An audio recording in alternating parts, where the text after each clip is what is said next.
हम किसी गठबंधन में जाने के लिए ना हम उत्साहित हैं, ना हमको अभी जाने का कोई शौक है। बीजेपी आपको समझ नहीं पाई?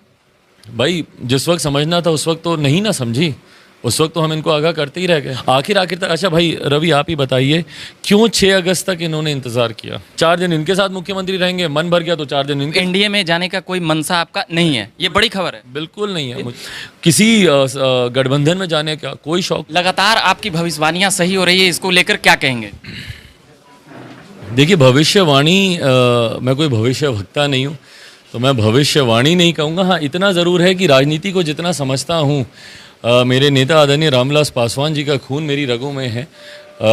बिहार की राजनीति को, देश की राजनीति को वो भी खूबसूरती से समझते थे, उन्हीं का अंश होने के नाते समझता हूँ। और इसीलिए मैंने लंबे समय से चुनाव परिणामों के तुरंत बाद मैंने इस बात की घोषणा की थी कि बहुत जल्द मुख्यमंत्री नीतीश कुमार जी एनडीए का साथ छोड़कर वापस महागठबंधन में जाएंगे और उनकी निगाहें 2024 के लोकसभा चुनाव में है। और वही परिस्थिति आज की तारीख में बन रही है। मैंने भाजपा के भी तमाम नेताओं को चुनाव से पहले, चुनाव के दौरान, चुनाव के बाद भी मैंने आगाह किया था कि सतर्क रहने की ज़रूरत है। मुख्यमंत्री नीतीश कुमार जी से धोखा पहले भी ये दे चुके हैं, धोखा ये आगे भी देंगे। मुख्यमंत्री जी का जिस तरीके से ऐतराज़ हमारे भारतीय जनता पार्टी के हमारे प्रधानमंत्री आदरणीय नरेंद्र मोदी जी से रहता है, 2014 में भी भाई उन्हीं के नाम पर ही मुख्यमंत्री जी अलग हुए थे, तो ये कभी भी इस तरीके का धोखा पुनः दे सकते हैं। बट बहरहाल ये धोखा किसी एक गठबंधन या किसी एक राजनीतिक दल को देने से ज़्यादा बिहार की जनता के साथ है। और निरंतरता में मुख्यमंत्री जी जनता के साथ जनादेश का इस तरीके से अपमान करते रहे। 2015 का जनादेश महागठबंधन के लिए था,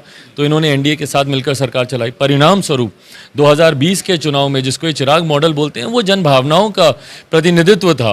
मैं उसका प्रतीक था उन जन भावनाओं का, जो आक्रोश मुख्यमंत्री जी को लेकर था, क्योंकि इन्होंने जनादेश का अपमान किया था 2015 वाले।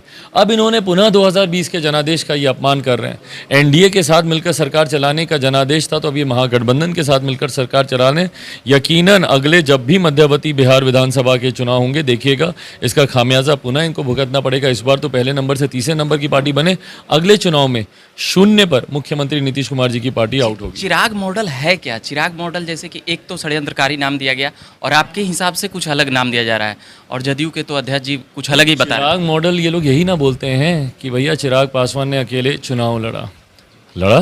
सही बात है, पर मैंने किस आधार पर मैंने चुनाव लड़ा? मैंने लड़ा बिहार फर्स्ट, बिहारी फर्स्ट पर। वही चिराग मॉडल है जो मेरे नेता, मेरे पिता आदरणीय रामविलास पासवान जी अपने अंतिम दिनों में मुझे सौंप कर गए थे। बिहार के विकास का मॉडल है वो, और सबसे बड़ी बात जन भावनाओं का प्रतीक है ये चिराग मॉडल। भैया मैंने 2020 के चुनाव में हर वो बात बोली जो जनता कहना, बोलना, सुनना चाहती थी, जिस पे लीपा पोती मुख्यमंत्री नीतीश कुमार जी कर रहे थे, और उसी का ही समर्थन मुझे मिला। अभी आप ही के बातों को दोहरा रहे हैं बीजेपी के नेता। अभी प्रेस कॉन्फ्रेंस बड़े बड़े दिग्गज कर रहे थे अभी तत्काल, कल तो सुशील मोदी, आज ताराकिशोर प्रसाद बोल रहे हैं कि पलटू राम है ये नीतीश कुमार, इसको उखाड़ फेंकेंगे। तो ये इन लोगों को बातें उस वक्त आपके क्यों नहीं समझ में आई जब बोल रहे थे? तो भाई उस वक्त समझते तो आज ये दिन देखना नहीं पड़ता। और ये दिन में सिर्फ एक गठबंधन के लिए लेकर मैं चिंतित नहीं हूँ, एक पार्टी को लेकर नहीं, बिहार के लिए चिंतित हूँ। भैया आज की तारीख में किसान परेशान है सुखाड़ से। आज की तारीख में शिक्षा, बेरोजगारी, शिक्षा, स्वास्थ्य सेवा जिस तरीके से चरम सीमा पर है, बेरोजगारी, महंगाई जिस तरीके से अपनी चरम सीमा पर गई हुई है, इन तमाम विषयों को लेकर आज चर्चा होनी चाहिए।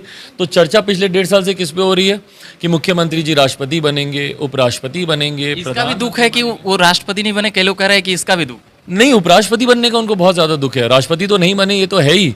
आखिर तक। अच्छा भाई रवि आप ही बताइए, क्यों 6 अगस्त तक इन्होंने इंतज़ार किया? उपराष्ट्रपति चुनाव तक क्यों इन्होंने इंतज़ार किया? जब इनके पास इतनी ही जानकारी थी कि इनकी पार्टी में तोड़फोड़ हो रही है, ये हो रहा है, वो हो रहा है, तो क्यों नहीं ये पहले अलग हो गए थे? क्यों उपराष्ट्रपति चुनाव तक ये मन में धारणा बांध के बैठे हुए थे कि कहीं ना कहीं इनको बनाया जाएगा? भाई मंशा इनकी छुपी नहीं है। जो व्यक्ति, मुझे लगता है दुनिया की पहली ऐसी पार्टी होगी जो अपनी राष्ट्रीय कार्यकारिणी की बैठक में बोलती है कि भैया ये प्राइम मिनिस्टर कैंडिडेट हैं, पीएम मटेरियल इनकी पार्टी की राष्ट्रीय कार्यकारिणी में औपचारिक प्रस्ताव ये पारित हुआ ना। क्यों पारित किया गया? क्योंकि इनकी महत्वाकांक्षाएं हैं। तो जब पीएम नहीं बन पाए तो सोचे कि कम से कम उपराष्ट्रपति बनने का हम ट्राई कर लें। जब उपराष्ट्रपति भी इनका खत्म हो गया तो अब पुनः पीएम मटेरियल बनने का प्रयास करेंगे विपक्ष की तरफ जाके, क्योंकि पता है कि भैया एनडीए में तो जगह है नहीं। आपको ब्लेम करना एक बहाना तो नहीं है जदयू का बीजेपी से पिंड छुड़ाने का? भाई मुझे तो ब्लेम नहीं है, तो सच्चाई बयान करते हैं, और मैं पूरे गर्व के साथ, पूरी ह्यूमिलिटी के साथ मैं इस सच्चाई को एक्सेप्ट करता हूं कि लोक जनशक्ति पार्टी रामविलास चिराग पासवान की वजह से, चिराग मॉडल की वजह से, बिहार फर्स्ट, बिहारी फर्स्ट की वजह से मुख्यमंत्री जी की पार्टी इतनी कमज़ोर हुई है। पहले नंबर से तीसरे नंबर पर आए हैं, 43 सीटों पर ये सीमित होकर रह गए, आधे से ज़्यादा प्रत्याशी इनके चुनाव हार गए, इसको मैं पूरी विनम्रता से मैं कबूल करता हूँ। पर हाँ, जब जब ये चिराग पासवान या चिराग मॉडल के जब ये जिक्र करते हैं, ये सिर्फ बहाना बनाते हैं भैया इन सब चीज़ों का। हकीकत है, आप तो खुश होते होंगे चिराग मॉडल जब उधर से नाम लिया जाता भाई मुझे मेरी ताकत का एहसास दिलाते हैं, मेरा परिचय मेरे ही स्ट्रेंथ से ये कराते हैं। जितनी बार ये बोलते हैं, कल इनके पार्टी के राष्ट्रीय महासचिव केसी त्यागी जी बोल रहे थे कि चिराग मॉडल की वजह से हम लोग 45 से 50 सीटें हारे, तो भैया ये ताकत तो है ही ना हमारी। अच्छा, बीजेपी के लिए आप क्या सोचते हैं? क्या एनडीए को लेकर, अब तो एनडीए में आपकी बहुत पूछ होगी और आप थोड़ा सा हमको किसी की पूछ का हमको ना इंतज़ार है, ना हमको कोई ज़रूरत है। हम किसी गठबंधन में जाने के लिए ना हम उत्साहित हैं, ना हमको अभी जाने का कोई शौक है। हम कोई जल्दबाजी में नहीं किसी गठबंधन का हिस्सा बनने के लिए। बीजेपी आपको समझ नहीं पाई? भाई जिस वक्त समझना था उस वक्त तो नहीं ना समझी, उस वक्त तो हम इनको आगाह करते ही रह गए। तो आज हम किसी गठबंधन में जाने के लिए, मुझे कोई जल्दबाजी नहीं है। हकीकत है, मैं अपनी पार्टी पर, भाई एक स्क्रैच से मैंने अपनी पार्टी शुरू की है, जीरो से मैंने अपनी पार्टी को मैंने शुरू किया है। अपने पार्टी को, अपने संगठन को, अपने जनाधार को मजबूत करना। आज की तारीख में बताइए ना भैया, चिराग पासवान के अलावा कौन जा रहा है गरीबों के बीच में, कौन जा रहा है पीड़ितों से मिलने? शराब, जहरीली शराब से हुई मौतें हो, हत्याएं हो, बलात्कार हो, कहाँ कोई जा रहा है भैया? साल भर का आपका को सरकार की जरूरत है, तो मेरे मुख्यमंत्री का खेल खेल रहे हैं। 4 दिन इनके साथ मुख्यमंत्री रहेंगे, मन भर गया तो 4 दिन इनके साथ रहेंगे, फिर मन भर गया तो 4 दिन उनके साथ रहेंगे। तो कौन जा रहा है जनता के बीच में? तो मुझे किसी गठबंधन में जाने का कोई शौक, कोई जल्दबाजी नहीं है। फिलहाल प्राथमिकता मेरी पार्टी, मेरा संगठन। मतलब एनडीए में जाने का कोई मनसा आपका नहीं है, ये बड़ी खबर है। बिल्कुल नहीं है, मुझे कहीं नहीं जाना है। मैं अभी अपने प्रदेश के लिए, अपने प्रदेश वासियों के लिए मैं समर्पित हूँ। उन्हीं के लिए काम करेंगे, जब चुनाव आएगा तब देखा जाएगा। चलिए, बात कर रहे थे हम लोक जनशक्ति पार्टी रामविलास के राष्ट्रीय अध्यक्ष चिराग पासवान से। तमाम बातें कह चुके, उसमें सबसे बड़ी बात यह कहे कि एनडीए में अभी हमें जाने का कोई शौक नहीं है और बीजेपी का हिस्सा अभी हम नहीं बनेंगे। देखते रहिए झकास भारत। मेरा नाम हुआ रविकांत। धन्यवाद।